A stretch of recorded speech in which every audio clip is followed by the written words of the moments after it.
Adam here with Brooksaw Antiques. Today we have this 1976 Olympia Ultra-Portable typewriter. I'm going to show you how to use the functions and make sure they all work.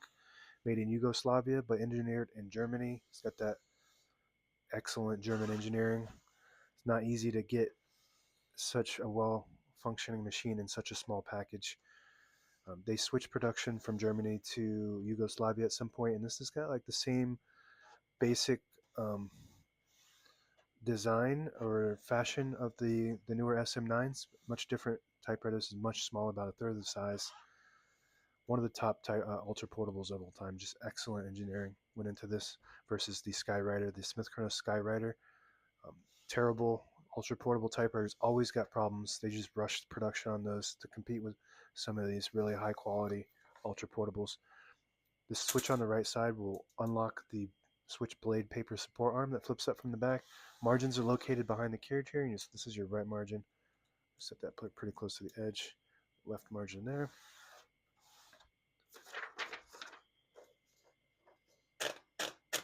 This is the paper bale that sits on top. It's got two adjustable rollers and a scale.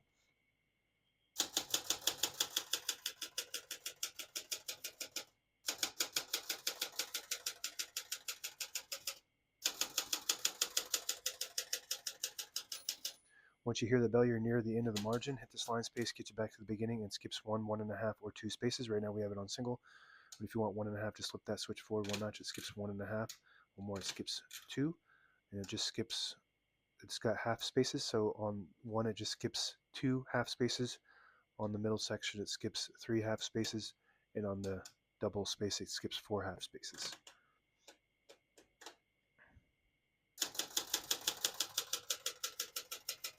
As you can see, all the keys type nice and none of them skip or stick. I'll type a sentence in red on the next line. To switch from black to red, there's a switch on the right side. Flip that down to the red indicator. It prints the bottom portion of the ribbon, which is red. When you have it in the middle, it prints the top portion of the ribbon, which is black. When you have it all the way up top on the white indicator, it prints no ink at all. It just leaves a stencil for copying purposes. So a lot of ultra portables don't have a color selector, and they also don't have a touch control. This one has both. So it's pretty high functioning ultra portable.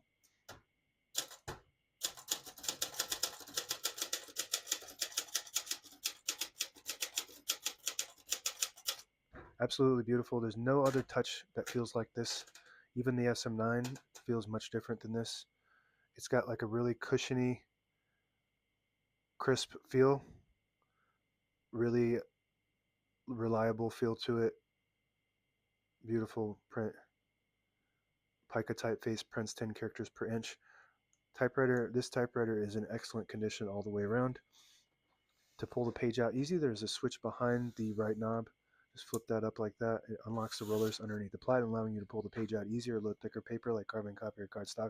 And it also allows you to straighten your page. Just want to make sure you flip that back before you continue to type or load the page. We're going to flip this down for now and put the color back in the middle for black print. Shift on each side and a shift lock on the left. To clear that, just hit the shift button again. MR stands for margin release. When you get to the end of the margin, there's a mechanism that blocks you from printing. Hit that MR button. It does allow you to type past that. Let's test that again.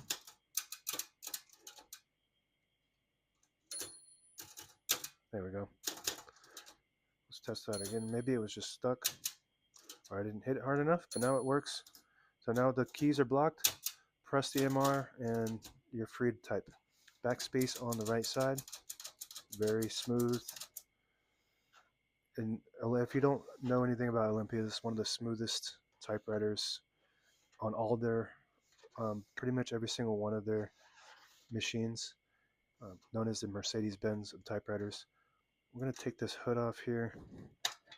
Just kind of, just these little prongs go down into the stoppers there. All metal. The sides are metal with trim, with plastic trim.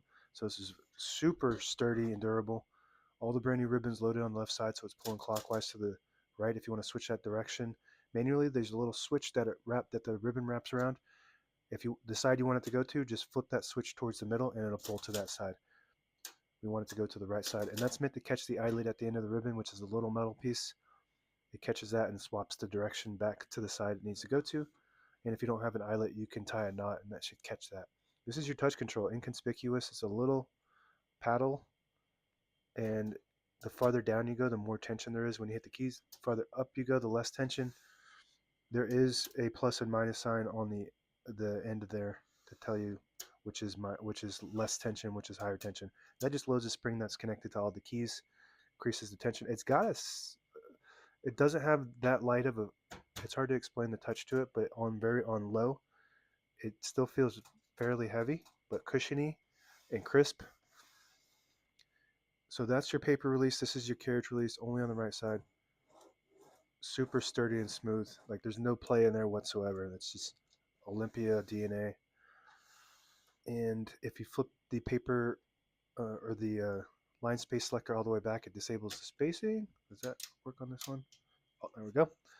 So it just needs to go all the way back. It disables the spacing when you turn the knob so you can get to an exact spot on the page.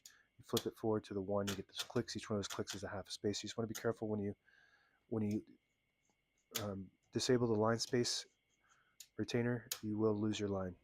That's it. Now available on eBay or Etsy. Search Brooksaw Antiques.